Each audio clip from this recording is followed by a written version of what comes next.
আপোনালোকে বাৰু joint pain বা গাঁঠিৰ বিষ বা আৰ্থ্ৰাইটিছ বেমাৰত ভুগি আছে নেকি? জইণ্ট পেইনক সাধাৰণ বুলি নাভাবিব, কিয়নো আজিৰ সৰু বিষ পিছলৈ আপোনাৰ ডাঙৰ আৰ্থ্ৰাইটিছ ৰোগে দেখা দিব পাৰে।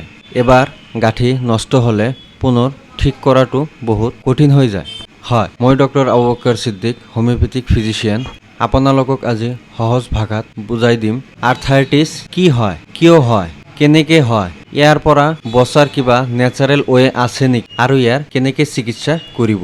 এতিয়া জানি লওক কাৰণসমূহ। আৰ্থ্ৰাইটিছ কেৱল এটা ৰোগে নহয়, ই গাঁঠি বা জইণ্টত ইনফ্লামেশ্যন হোৱা এটা অৱস্থা। এতিয়া জানি লওক এইটো বেমাৰৰ সাধাৰণ কিছুমান কাৰণ থাকে, যি কাৰণত এইটো বেমাৰ আপোনাৰ দেখা দিব পাৰে। আহক আজি জানি লওক আৰ্থ্ৰাইটিছ হোৱা সাধাৰণ কেইটামান কাৰণ। 1 নম্বৰ কাৰণটো হৈছে বয়স বঢ়া, জেনেৰেলি 40 ইয়াৰ্ছৰ পিছত। দ্বিতীয় কাৰণটো হ'ল আপোনাৰ কেলছিয়ামৰ অভাৱ হ'লেও হ'ব পাৰে। আপোনাৰ বডিৰ ইমিউনিটিত যদি প্ৰব্লেম আছে তেনেহ'লে হ'ব পাৰে। 4 নম্বৰটো হ'ব আপুনি যদি প্ৰিভিয়াছ ইঞ্জুৰি হৈছে। আৰু 5 নম্বৰ কাৰণটো হৈছে ওজন বঢ়া। আৰ্থ্ৰাইটিছৰো আকৌ দুটা ধৰণ থাকে, আৰু 2 নম্বৰ ধৰণটো হ'ল rheumatoid arthritis and it's very dangerous. আৰু এইটো বেমাৰ দেখা দিলে বডিত ইমিউন পাৱাৰটো কমি যায় আৰু বডিয়ে নিজে নিজে আক্ৰমণ কৰিবলৈ আৰম্ভ কৰে। এতিয়া আমি জানিম এইটো বেমাৰ হ'লে আপোনাৰ কি কি চিমটম দেখা দিয়ে। 1 নম্বৰ চিমটমটো হ'ব পুৱা আপুনি উঠিলে আৰু উঠাৰ পিছত আপুনি জইণ্ট কেইটা চালে ষ্টিফ হৈ আছে, মানে লৰচৰ কৰিলে ভালকে মুভমেণ্টটো আপুনি কৰিব পৰা নাই। আৰু 2 নম্বৰ লক্ষণটো হ'ব আপোনাৰ গাঁঠি ফুলি যাব আৰু মাইল্ড পেইন হৈ থাকিব। আৰু 3 নম্বৰটো হৈছে আপোনাৰ ডে টু ডে কাম কৰোঁতে অলপ অসুবিধা হ'ব। আৰু কেতিয়াবা দেখা গৈছে ৱেডাৰ চেঞ্জ হ'লেও আপোনাৰ পেইনটো ইনক্ৰিজ হয়। এইবোৰ লক্ষণ আপুনি কেতিয়াও অৱহেলা কৰিব নোৱাৰিব।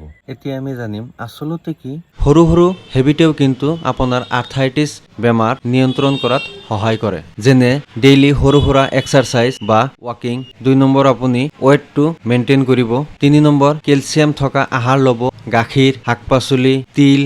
আৰু 4 নম্বৰ কাৰণটো হ'ব আপোনাৰ কণ্টিনিউৱাছ এটা জাগাতে আপুনি বেছি সময় বহি নাথাকিব। আচলতে আৰ্থ্ৰাইটিছ হৈছে নে নাই এইটো জনাৰ কাৰণে কি কি পৰীক্ষা কৰাৰ দৰকাৰ। RA factor, ESR, CRP, X-ray বা MRI গাঁঠিৰ কিমান ইনফ্লেমেশ্যন হৈছে সেইটো ঠিক বুজিবলৈ। এতিয়া আটাইতকৈ গুৰুত্বপূৰ্ণ কথা হ'ল মই এজন হোমিও চিকিৎসক হৈ আৰ্থ্ৰাইটিছৰ বিষয়ে কিয় কৈ আছো, কাৰণ হোমিওপেথিত আৰ্থ্ৰাইটিছত কিয় ভাল। হোমিওপেথিয়ে মূল কাৰণত কাম কৰে, বডিৰ ইমিউন পাৱাৰ বুষ্ট কৰে। হোমিওপেথিত কোনো ছাইড ইফেক্ট নাই আৰু একমাত্ৰ কাৰণ হোমিওপেথিৰ ৰিজাল্ট লং লাষ্টিং। প্ৰতিজন মানুহেই বেলেগ, সেয়ে চিকিৎসাও বেলেগ হয়। আৰু আপোনালোকে যদি এনেকুৱা সমস্যাত ভুগি আছে আৰু বহুত দিন চিকিৎসা কৰিও কিয়ৰ কৰিব পৰা নাই, তেনেহ'লে আপোনালোকে হোমিওপেথিৰ মাত্ৰ 2টা মেডিচিন 3 মাহ খাই চাওক। আপোনালোকে 100% ভাল ৰিজাল্ট পাব। এটা মেডিচিন হ'ল আপোনাৰ ৰাষ্টক্স আৰু 2 নম্বৰটো হ'ল আপোনাৰ ব্ৰায়নি। মেডিচিন 2টা খোৱাৰ নিয়ম হৈছে 2 টোপালকে দিনত 3 বাৰ খোৱাৰ আগত। প্ৰথম মেডিচিনটো খালে তাৰ 5 মিনিট পিছত 2 নম্বৰ মেডিচিনটো খাব। আপুনি 3 মাহৰ কাৰণে খাই থাকক, আপোনালোকৰ বেমাৰ 100% ঠিক হৈ যাব। আপোনালোকৰ কোনোবাই যদি এইটো বেমাৰত ভুগি আছে আৰু মোৰ পৰা চিকিৎসা ল'ব খুজিছে আৰু আপোনালোকৰ যদি বিলাসীপাৰালৈ অহাটো সম্ভৱ হয়, তেনেহ'লে তলত দিয়া নম্বৰত হোৱাটছএপ কৰি মোৰ চেম্বাৰলৈ ইয়াৰ চিকিৎসাৰ বাবে আহিব পাৰে।